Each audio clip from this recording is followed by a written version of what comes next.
Bom dia a todos os presentes. Cumprimento o professor Paulo Tafner, professor Pedro Neri, professor Eduardo Moreira, deputado Samuel, deputado Marcelo Ramos. Agradeço imensamente o convite, uma oportunidade. Eu queria dizer que eu recebi o convite para estar aqui na terça-feira, às 11h30 da noite. Eu tinha uma agenda ontem no Rio de Janeiro, voltei para casa à noite, procurei, enfim, fiz o possível para estar aqui, porque é uma oportunidade que eu tenho, que eu não quero perder. Eu sou professor de proteção social no Brasil há 35 anos e vejo esse momento como uma oportunidade, né, para menos alertar os parlamentares, os senhores parlamentares, as senhoras parlamentares, sobre a gravidade. Eu não quero usar esse termo muito forte, né, mas eu vejo uma certa tragédia social anunciada, essa reforma da Previdência. Eu sempre digo o seguinte: se os senhores me perguntarem qual o principal problema do Brasil, se precisar pensar um projeto de nação, se você só pode ter uma bala de prata, qual é o problema? É desigualdade. Certo? Os estudos do Piketty mostram que o Brasil e a África do Sul são os dois países mais desiguais do mundo, pelo critério que capta a riqueza financeira, pega os dados do imposto de renda. A África do Sul, sabemos todos, teve décadas de apartheid, e o Brasil teve séculos de escravidão, né? Mais de 350 anos em 500 anos de história. Nós não resolvemos as desigualdades sociais do século XIX. A mulher negra, o desemprego da mulher negra é 3 vezes superior ao desemprego do homem branco, só para dar um exemplo. Tá certo? E qual é a minha preocupação? E essa é a ideia que eu quero trazer para os senhores. Embora vou ter que trazer de uma forma muito rápida, porque a questão é sobre o financiamento. A ideia central que eu quero trazer para os senhores é o seguinte: o principal o objetivo da reforma, do meu ponto de vista, modesto, não é fazer a reforma da Previdência. O objetivo é acabar com o Estado Social de 1988. Esse é o objetivo. Isso eu estou dizendo, tem sido dito. Esse objetivo ele tem sido dito há mais de 30 anos. Né? Os parlamentares que participaram do processo constituinte vão se lembrar que, em 1988, o presidente Sarney, no último ato da aprovação da Constituinte, o presidente Sarney disse aos constituintes: senhores deputados, o senhor tem a última chance de mudar esse projeto, porque senão esse país será ingovernável. E essa tese da governabilidade, ela prossegue. A última versão disso é as demandas sociais do orçamento. As demandas sociais da democracia não cabem no orçamento. Nós não vamos fazer ajuste fiscal sem rever o Pacto de 88. Isso está sendo dito por todos, inclusive pelo vice-presidente da República, o general Mourão. Né? Então, o objetivo é, de fato, acabar com o Pacto Social de 88. Isso tem sido visto, isso é uma coisa corrente nos últimos 30 anos. E essa, para mim, é a questão de fundo. Esse processo está sendo encenado em vários atos, como o teto dos gastos, como a reforma trabalhista, como a ampliação da DRU de 20% para 30%, que você faz esse desmonte pela asfixia financeira, além de uma série de outras medidas de desmonte político institucional. A reforma da Previdência, do meu ponto de vista, é mais uma peça desse processo, né, de acabar com o Estado Social de 88. Então, o que eu digo aqui para vocês, o que eu queria trazer para reflexão, é que, em última instância, o propósito dessa reforma é acabar com um dos núcleos do Estado de 88, que é a Seguridade Social. E a Seguridade Social é o principal instrumento de proteção social do Brasil. Tá certo? Por isso que acabar com a proteção social, acabar com a Seguridade Social, vai ampliar a desigualdade social. Tá certo? Estudos do IPEA mostram que, com a Previdência e a assistência social, pessoas abaixo da linha de pobreza, cerca de 7% dos idosos. Sem a Previdência, cerca de 65%. Estudos da CEPAL. O Brasil, o índice de Gini brasileiro cai 16 pontos percentuais. 16 pontos percentuais por conta da ação das políticas sociais. Cerca de 7 pontos, cerca de 6 pontos tem a ver com a educação. E os outros 10 têm a ver com a seguridade, com a previdência, com a assistência social e com a saúde.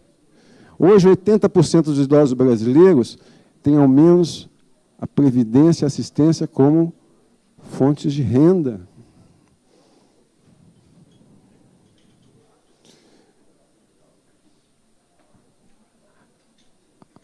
A previdência rural tem estudos, tudo que eu estou dizendo é com base em estudos, eu não estou... Posso mostrar os estudos, se for de interesse. Há estudos, vários estudos que mostram que o êxodo rural caiu muito, que o êxodo das regiões mais pobres para regiões mais ricas, muito comum nos anos 60, 70, caiu muito. Que a Previdência e a assistência movimenta as economias dos municípios. O senhor sabe desse dado, ontem eu vi no debate aqui, já foi apresentado, mais de 80% dos municípios. Esse dinheiro movimenta a economia regional. Tá certo? Então, é um instrumento importante, né, de proteção social, de combate à pobreza e de distribuição da renda. Tá certo? Eu provavelmente não vou ter tempo de falar sobre isso, porque a questão aqui caminha para a questão do orçamento da Seguridade Social, do déficit, essa questão toda, como foi colocada pelo professor Pedro. Né? Mas eu vou colocar algumas questões aqui, mais para como levantar a bola, enfim, apontar temas que são relevantes para se discutir nesse momento, e, eventualmente, se for de interesse dos senhores parlamentares, nós podemos voltar a discuti-los e esclarecê-los na fase dos debates. Né? A primeira questão que eu quero colocar é a seguinte: eu sou a favor da reforma da Previdência, ajustes são necessários, tá certo? Agora é o seguinte, eu não posso tratar a Previdência. Eu tenho 4 regimes previdenciários. Qual que tem problema? Nos últimos 16, 20 anos foram feitas 6 emendas constitucionais, dezenas de legislações complementares. Eu pergunto, nada foi reformado? O que mudou? O que falta reformar? O problema está no regime geral. Quem entra a partir de 2012 ou antes, está nos militares, está na questão dos estados. Enfim, esse é um debate que tem que ser feito, que eu não vejo esse debate, eu não vejo o governo apresentar um diagnóstico, os ajustes são normais, países desenvolvidos fazem isso, mas você tem que partir de um diagnóstico técnico, qualificado, que se discuta. Agora, tudo tem problema. Quer dizer, eu vou também colocar aqui para discutir posteriormente. Né? Há uma série de mitos sobre o regime geral. O que eu digo é o seguinte, eu garanto para os senhores que o regime geral, tá certo? Se precisar de alguma coisa, são mudanças pontuais. O regime geral não... o que tinha que ser feito já foi feito. O Brasil, ao contrário do que se diz, exige idade mínima para aposentadoria, desde os institutos de aposentadoria e pensão, na década de 30, tá certo? Havia um problema das aposentadorias precoces, mas esse problema foi resolvido. Eu posso debater isso depois. Está claro? A segunda questão que eu vou colocar para a gente poder debater. Posteriormente, porque agora não há possibilidade. Né? Quem é o Marajá? Tá certo? 60%, os estudos mostram que 45% dos servidores públicos ganham até R$ 6.500, servidores públicos federais. Tá certo? Segundo esses estudos, 18%, só 18% recebe acima de R$ 12.975. Tá certo? Quem são os supersalários? Talvez 4%, 5%. Precisamos discutir isso. Eu sou a favor desses privilegiados? De forma alguma. Agora, eu pergunto, o teto constitucional não resolveria isso? Não é? Segundo, se o governo, como o governo anterior, queria combater os privilégios, né, eu vejo aqui o deputado Peronde, o governo anterior queria combater os privilégios, por que em novembro de 2018 aumentaram o teto constitucional de R$ 33.000 para R$ 39.000? Tá certo? Eu pergunto, a Previdência do Servidor Público vai ter... Qual é a evolução do gasto do servidor público? Estudos do próprio governo mostram que, com o FUNPRESP e com a taxa de mortalidade de reposição dos que entraram antes do FUNPRESP, o gasto da Previdência do Servidor Público Federal vai passar de cerca de 1% do PIB para cerca de 0,2% do PIB em 2060. Porque quem entra no serviço público a partir de 2012 tem um teto. Nós não vamos ter Marajá em 2060.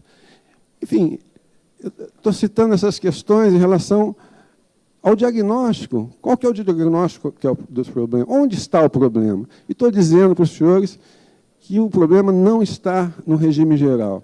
No entanto, o que nós... E posso discutir isso, esclarecer, discuto aqui nesse plenário, estou à disposição dos senhores, eu discuto, se for convidado, eu discuto com qualquer base de qualquer partido político, com calma. Né? Estou à disposição. Outro tema que nós temos que discutir, está claro? Por que não apresenta um diagnóstico e por que o governo parte para o alarme, um alarmismo? Um dos alarmismos, essa questão do déficit. Então, eu vou ter que me dedicar um tempo maior a essa questão do déficit, eu vou deixar para um pouco daqui a pouco. Tem a questão também do alarmismo demográfico, eu gostaria também de esclarecer. Tem também o alarmismo econômico. Né? Se a reforma da Previdência não for feita, o Brasil quebra. Está claro? Se eu tiver espaço, eu posso tratar também desse tema. Tá certo? O que eu quero colocar aqui para os senhores, que é extremamente grave, que é a minha percepção, trago para o debate público, para a reflexão, para o debate, é que, como eu disse, o objetivo dessa reforma não é a reforma da Previdência. Há um objetivo velado, que é destruir o Estado Social e agora destruindo um dos seus núcleos principais, que é a Seguridade Social. A Seguridade Social é o principal mecanismo de proteção social no Brasil. Só quero dar um dado para os senhores. Nós temos aproximadamente 20 e poucos milhões de beneficiários do INSS, nós temos mais de 10 milhões de beneficiários do INSS rural, nós temos cerca de 5 milhões de beneficiários do benefício de prestação continuada, e nós temos também cerca de 6 milhões de beneficiários do seguro-desemprego, que também faz parte da Seguridade Social. Tá certo? 100% dos beneficiários do INSS rural recebem o piso do salário mínimo. Tá certo? O próprio governo está dizendo 82% dos beneficiários do INSS urbano recebem até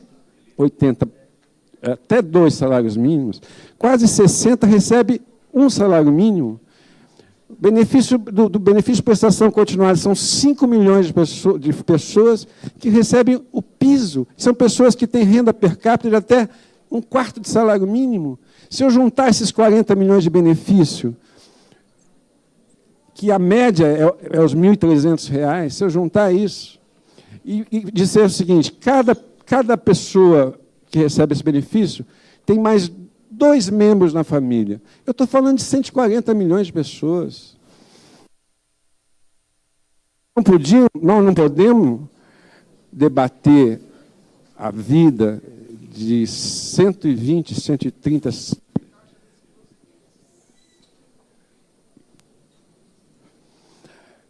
Eu acho que esse, para mim, é o ponto central. Eu vou estabelecer duas ideias aqui, que não vou poder discutir, porque eu tenho que ficar no tema da comissão, que é a questão do financiamento. Eu digo para o senhor o seguinte, o objetivo desse projeto é passar da Seguridade Social para o seguro social. Isso é uma mudança radical. Isso é uma mudança radical, porque a Seguridade Social é a ideia da solidariedade, e o seguro social é a ideia do indivíduo, é um contrato social. A Seguridade, a ideia é a seguinte, é um pacto social. Todos nós, nessa nação, estamos dispostos a que cada cidadão tenha um direito mínimo, mesmo aquele que não pode pagar. E você faz... O pagamento de quem não pode pagar é feita pela reforma tributária, que é uma reforma tributária nos países desenvolvidos, que é um sistema tributário que é progressivo, taxa mais dos ricos, e você faz a transferência da renda pela via tributária. É assim que você financia a educação universal gratuita, os sistemas de saúde. Não é? Nós estamos fazendo essa transição com a capitalização individual. A capitalização individual é um problema do indivíduo. O problema do indivíduo, se ele ficar doente, se ele quebrar uma perna, é problema dele. Se ele ficar desempregado, se ele ficar deprimido, é um problema dele. É um contrato individual com o fundo de pensão. E a outra passagem é a passagem da Seguridade Social para o assistencialismo. Eu vou deixar essa tese, essa ideia colocada no ar. Se houver interesse, nós podemos voltar a debater. Mas a ideia é a seguinte, nós vamos criar regras que são tão exigentes, mas tão exigentes, tá certo? Por quê? Porque desconsideram a realidade do mercado de trabalho brasileiro, desconsidera por completo. Nós temos 15 milhões de desempregados, nós temos 40 milhões de pessoas que estão empregadas, mas sem carteira de trabalho, ou algo que é temporário. Nós temos mais uma parcela enorme da população em idade ativa que não trabalha nem estuda, tá certo? Pelo desalento, pela subocupação, etc. Então, esse mercado de trabalho, dificilmente as pessoas vão conseguir se aposentar com as regras atuais. Né? E, segundo, você cria... Essa reforma está criando regras de aposentadoria que são equivalentes aos países desenvolvidos. Eu só vou citar uma ideia. Nós podemos ter, a partir de 2034, 2035, a idade mínima de homem pode ser de 67 anos. Por quê? Porque você tem um gatilho demográfico, sempre que a expectativa de vida subir 1 ano, sobe a idade. Se vocês olharem os países desenvolvidos que fizeram reformas a partir da crise de 2008, vários países estão aumentando a idade de 65 anos para 67 anos, desde 2010, progressivamente, vão chegar em torno de 2028, 2030. Por exemplo, a Alemanha, o Canadá, a Grã-Bretanha, o Reino Unido, Nós vamos poder chegar em 2032 a ter uma idade mínima próxima desses países, o que é algo absolutamente paradoxal. Não é por quê? Porque não dá para comparar a nossa situação com a desses países. Em função do tempo, eu vou ter que enfrentar essa questão do déficit. Né? O déficit da Previdência é um tipo de alarme, é um alarmismo. Né? Porque não importa, gente, eu vou deixar muito claro isso para vocês, não importa a minha visão, a visão do Eduardo, a visão do Pedro, né? Provavelmente o professor Paulo também vai insistir nesse tema. Né? Não importa essa visão. O que importa é o que está escrito na Constituição da República. Certo? O que é o déficit? O déficit é o seguinte. Em 1923, Lei Eloy Chaves, foi fundada as Caixas de Aposentadoria e Pensão, uma empresa ferroviária. Então, era aquela empresa ferroviária. Então, o que ela faz? Quem contribui? O empresário, o empregado. O empregado, o empregador. Muito bem. O que o Getúlio fez na década de 30? Os IAPs. Não, aí não é mais...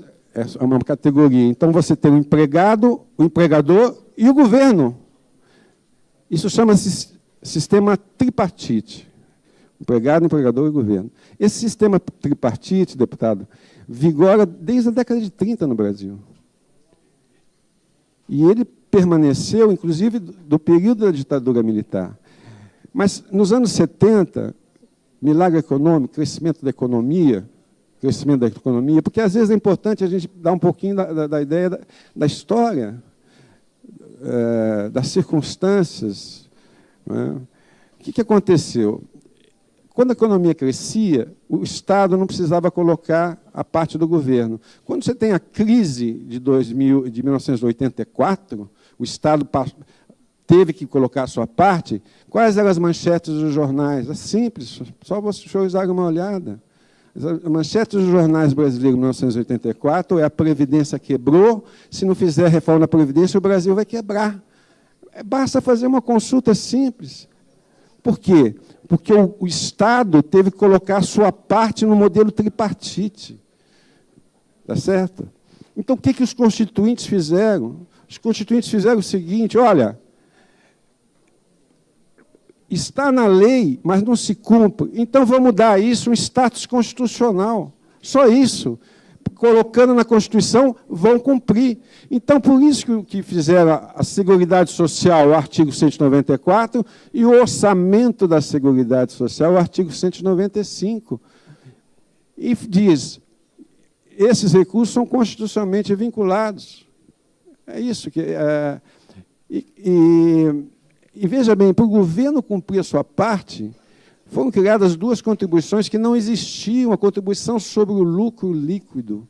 E a outra chama-se, olha o nome da contribuição, Contribuição Social para o Financiamento da Seguridade Social, COFINS, olha o nome da contribuição.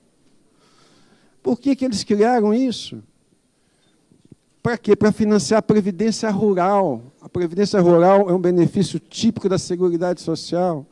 88 é a primeira vez que o trabalhador rural tem o mesmo direito do trabalhador urbano, previdenciário, trabalhista, sindical, etc. Você tinha milhões de trabalhadores rurais que estavam no campo, começaram a trabalhar na década de 40 ou 50, sem carteira de trabalho.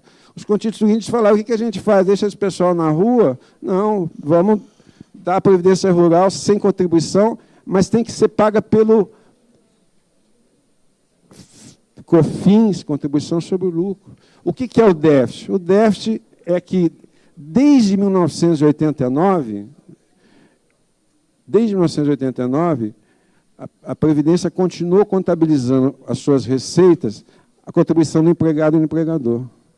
Isso é o déficit. Por todos os governos, desde 89 até hoje, todos, só contabiliza a parte do empregado e do empregador. Tá certo? Eu queria trazer aqui... Professor, já deu os 20 minutos, eu peço que o senhor vá caminhando para o fim, nós vamos ter oportunidade de, nos debates, aprofundar os temas. Se o senhor me der mais 2 minutos... Não, tá? sim, peço só que o senhor vá caminhando. Que... É apenas um alerta, mas o senhor pode concluir. Perfeito. Né? Eu trouxe aqui uma nota, o deputado Samuel Moreira é do PSDB, não é isso? O senhor sabe que quem foi o relator do capítulo da Seguridade Social em 88 foi um senador do PSDB, o senador Almir Gabriel. E o senador, o deputado federal à época, Euclides, o Geraldo Alckmin foi da LOAS. O capítulo da Seguridade Social foi o Almir Gabriel. E um outro deputado importante foi o Euclides Schalck, também do PSDB. Então, só para o senhor ter uma ideia, que em 1989, o governo já começou a desviar o COFINS e a CSLL. Então, tem declarações aqui, do senador, só dia do senador Almir Gabriel, Folha de São Paulo, 17/5/89. É interessante para o governo que o déficit público apareça na Previdência, exatamente por esse motivo. Como não se pode aumentar a receita com impostos, o déficit da Previdência é um pretexto. Recursos que deveriam ter sido alocados no Ministério da Previdência foram desviados para outros setores. Além de custear, o governo está utilizando parte do COFINS para pagar os segurados e pensionistas da União, que sempre foram pagos com recursos do Tesouro Nacional. Tá certo? Em 1989, o chefe da Secretaria de Orçamento e Finanças da CEPLAN era Pedro Parentes, o economista Pedro Parentes. Foi perguntado aqui nesse congresso, Comissão Mista de Orçamento, perguntaram para ele, está havendo recursos do Fundo Social para pagamento de encargos previdenciários? Ele respondeu, não podemos negar que isso esteja ocorrendo. Folha de São Paulo, 17/5/89. Então, só para mostrar, o senador Euclides Schalck, que é do PSDB, né, ele diz o seguinte, comentando esses desvios que já aconteciam em 1989, ele diz, o fatalismo histórico tem levado o Brasil a descumprir sempre suas constituições. Foi assim em 34, foi assim em 46, foi assim, em suma, com todas as contas. Não podemos permitir que isso se repita agora, se referindo ao desvio das fontes constitucionais que foram asseguradas de 88. Então, eu teria, não tenho mais tempo, infelizmente, agradeço pelo excesso do tempo. Eu só queria deixar registrado que se houver oportunidade, eu gostaria de falar sobre o alarmismo demográfico, tá certo? E queria falar também que existem alternativas. Existem alternativas. Tá? Eu vou fazer aqui uma brincadeira. Dentro das minhas alternativas aqui, que não são minhas, são de uma equipe que tem trabalhado, tá certo? Eu consigo aqui cerca de 15 trilhões para o Paulo Guedes. 15 trilhões, dá para conseguir 15 trilhões. O Paulo Guedes quer 1 trilhão, dá para conseguir mais ou menos 15, tá certo? Só que isso passa pela distribuição mais equitativa dos custos do ajuste fiscal, né, exigindo uma parcela mais ampla das camadas de maior renda, né, que, infelizmente, no Brasil, esses sim são os privilegiados. Se os senhores quiserem discutir privilégios, tá certo? Esse acho que é o ponto que nós temos que enfrentar. Principalmente nos regimes próprios, e especialmente no dos militares, é para pessoas jovens. No caso dos militares, eu estou falando de metade se aposentando antes dos 50 anos. Então, não é verdade que eu tenho que empobrecer os idosos para fortalecer a proteção aos jovens. Eu estou falando daqueles que, tudo bem, contribuíram, trabalharam ao longo da vida, mas têm 40 e poucos anos, 50 e poucos anos, não estão com 65 anos, não são pessoas incapacitadas para o trabalho. E queria chamar a atenção de novo para esse debate que o Movimento Acredita, do deputado Tabata, do deputado Rigoni, está fazendo. Trazer a proteção da Constituição para um programa de renda para as crianças que vivem abaixo da linha da pobreza. Hoje esse é o programa Bolsa Família. Procurar universalizar o saneamento básico nas áreas em que tem crianças e também a complementação para o caso das creches, que também é um direito constitucional previsto na Constituição, mas que não é cumprido e ao longo dos últimos anos a gente aprendeu muito no Brasil do êxito do programa Bolsa Família, e uma literatura científica internacional percebeu de maneira bastante contundente que esse é o melhor gasto que a gente pode fazer, investir em crianças. Em relação, só para terminar, a questão dos regimes próprios, de fato a gente pode ser mais agressivo do que o governo na questão do teto salarial. Quem está tocando essa agenda lá no Senado Federal é o senador Cajuru. Eu vou sugerir desde já 3 pontos que podem ser emendados. 1, adotar o entendimento do Tribunal de Contas da União para as pensionistas dos militares e do serviço público. O TCU entende que tem que perder a pensão se tem um emprego público ou faz outro casamento. O STF entende que não. Se a gente constitucionalizar o entendimento do TCU, a gente pode cortar esses benefícios, confrontando essa visão de direito adquirido. Não resolve o problema, mas é um discurso moralizador. Outro problema que a gente tem, Instituto de Previdência dos Congressistas, extinto no ano de 1997, TCU considera uma verba privada, apesar de o estoque ser pago pela União. Isso faz com que os aposentados pelo IPC, que possuem cargos, por exemplo, o ex-ministro Gedel ou os próprios ministros do TCU, possam dobrar o teto constitucional. Isso pode ser mudado na proposta também. Outra, no caso de recebimento de mais de um ente, União, Estado, município, exigir que algum dos entes corte, por exemplo, o ente mais rico. Hoje a gente tem um problema porque, vamos supor, um senador que ganha R$60 mil, 30 mil de uma aposentadoria do Estado, 30 mil do Congresso Nacional, não tem quem corte porque todo mundo fica empurrando. O Executivo corta. É aquele caso da ministra Luiz Linda Valois, que queria ter a aposentadoria de 30 mil junto com o salário de 30 mil. No Legislativo nós não cortamos, são privilégios e a gente pode agir de maneira mais agressiva. Abaixo do teto ainda existe, sim, muito privilégio. Eu me incluo nesses privilégios. Veja que, apesar das reformas anteriores, mais de 90% dos que se aposentam hoje na União são colegas servidores com as regras anteriores a 2003. Isso é um problema muito grande. É um problema principalmente para os estados, onde esses regimes ainda não foram implementados e onde existe um déficit atuarial de 5 trilhões. Mesmo para quem está depois da FUNPRESP, que é o meu caso, eu estou sujeito ao teto do INSS, mas as regras atuais me livram de fator previdenciário e me dão uma idade mínima de 60 anos, abaixo da idade mínima do pedreiro, seja no BPC ou na aposentadoria por idade urbana. Quer dizer, ainda dá para fazer muita coisa no serviço público, mesmo para quem está abaixo do teto.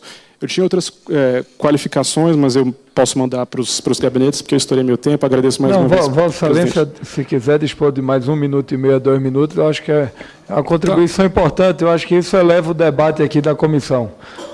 Tudo bem. Só um complemento em relação a pontos que foram falados pelo deputado Henrique Fontana, pelo deputado Paulo Ramos e pela deputada Perpétua, que é a questão dos juros da dívida. Existe uma informação que ainda circula nesse debate e a gente diz educadamente, mas com bastante confiança, que é uma informação falsa, que é a ideia que metade dos tributos, metade dos impostos é usado para pagar a dívida. Nós estamos, como a gente sabe, desde 2014 com déficits primários, a União não consegue poupar para pagar a dívida, ao contrário, 15%, 10% dos nossos salários ou da estrutura dessa casa está sendo pago não por arrecadação de impostos, mas por emissão de mais dívida. Posso recomendar uma série de textos de economistas do PSOL e do PT que chamam esse problema de fraude contábil, espantalho. A própria colunista da Folha, Laura Carvalho, diz que é um gráfico que deveria sumir do mapa. Palavras dela. Então, eu acho que a gente pode qualificar esse debate e fazer um debate progressivo de reforma tributária sem usar essas informações falsas. Em relação às provocações sobre reforma tributária, super a favor de tributação de lucros e dividendos como novas fontes para a Seguridade, ITR, etc.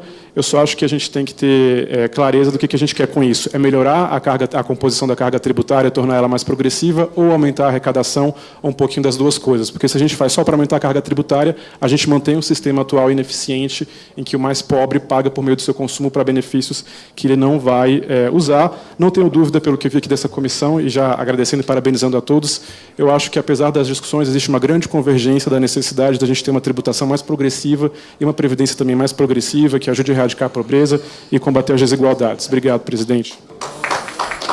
Eu agradeço, doutor Pedro. Com a palavra agora o professor doutor Eduardo Fagnani. Professor, Vossa Excelência dispõe de 10 minutos. Mas eu vou precisar do sem fio. Bom, alô. A questão central, nós temos que tirar a capitalização.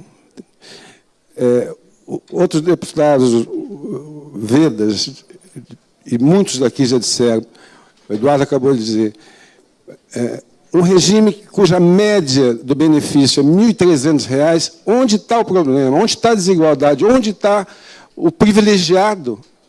Tá certo? Nós temos que também tirar o regime geral dessa reforma. Tá claro? Acho que muitos parlamentares aqui colocaram esse ponto de vista.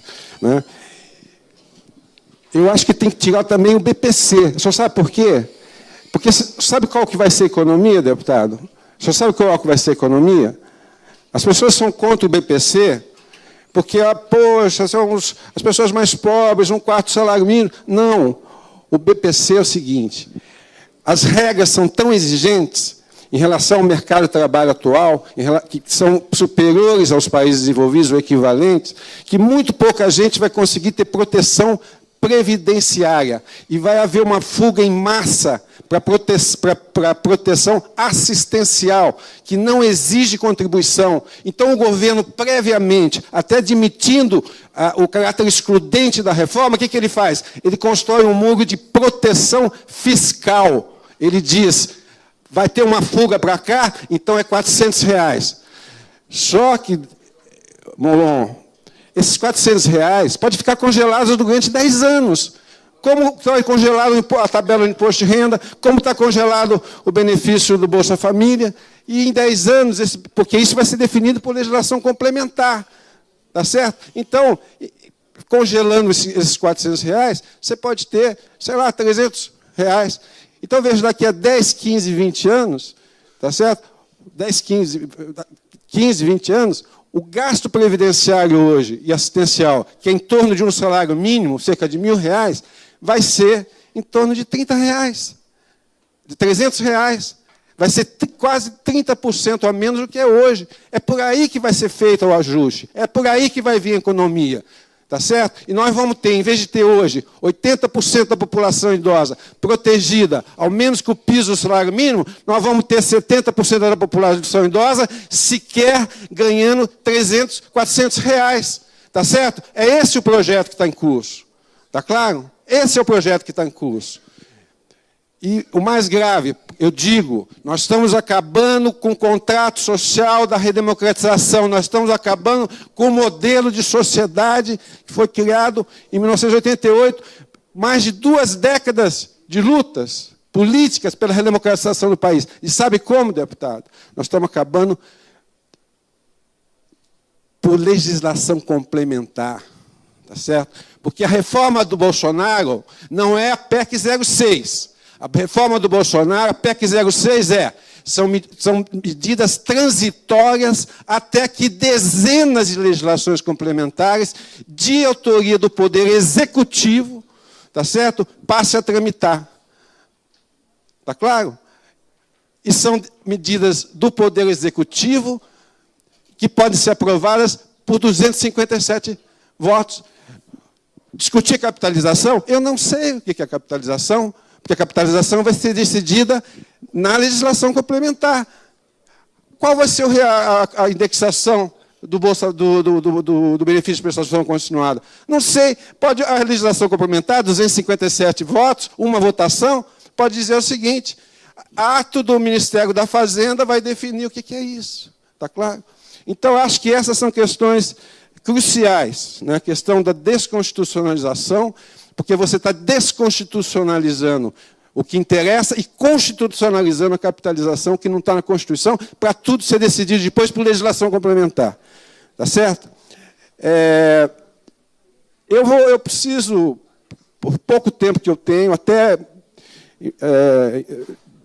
fazer alguns contrapontos às opiniões que eu respeito do professor Paulo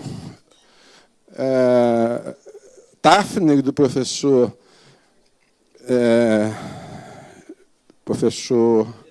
Pedro Negri. Desculpe, Pedro.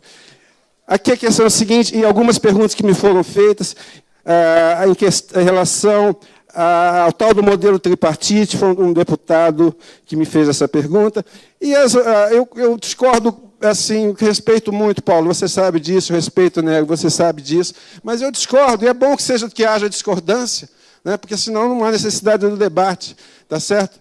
Mas eu quero dizer o seguinte, me perguntaram aqui, Como é que funciona isso aqui? Me perguntaram aqui o que é o sistema tripartite. Não funciona? Tem como passar por ali? Volta, vai para frente. A questão é a seguinte: o sistema tripartite de financiamento, gente, não é invenção minha, não é invenção do PT, não é invenção do PSOL. Isso foi definido pelo Bismarck, Otto Bismarck, na Alemanha, no século XIX. Foi quem fundou essa porcaria da proteção social, da previdência social, da proteção ao acidente de trabalho. Foi esse cara que fez isso. E ele criou o sistema tripartite, empregado, empregador e governo. Esse sistema tripartite foi seguido por todos os países desenvolvidos a partir da Primeira Guerra Mundial. E depois, com as ideias do Beveridge, tá certo? Na Inglaterra, em 1945, se espalhou no mundo. Então, hoje, na Europa, nos países europeus, estão aqui, 2015, 2012, tá certo? A média desse país, 45% do financiamento da proteção social vem do governo. 32% do empregador, 18% do empregado. Então, você tem 45% é do governo. O que é o déficit da Previdência? A Constituição de 88 copiou isso. E o que se faz desde 88? Não contabiliza isso aqui. Está claro? Então, não é uma invenção minha, não é a visão do deputado, do Eduardo, é o que está escrito na Constituição, é o espírito da Constituição. A gente tem que entender um pouco de história. Passa. Aqui, se nós pensássemos, se os economistas liberais da Dinamarca pensassem como os economistas liberais pensam no Brasil, o rombo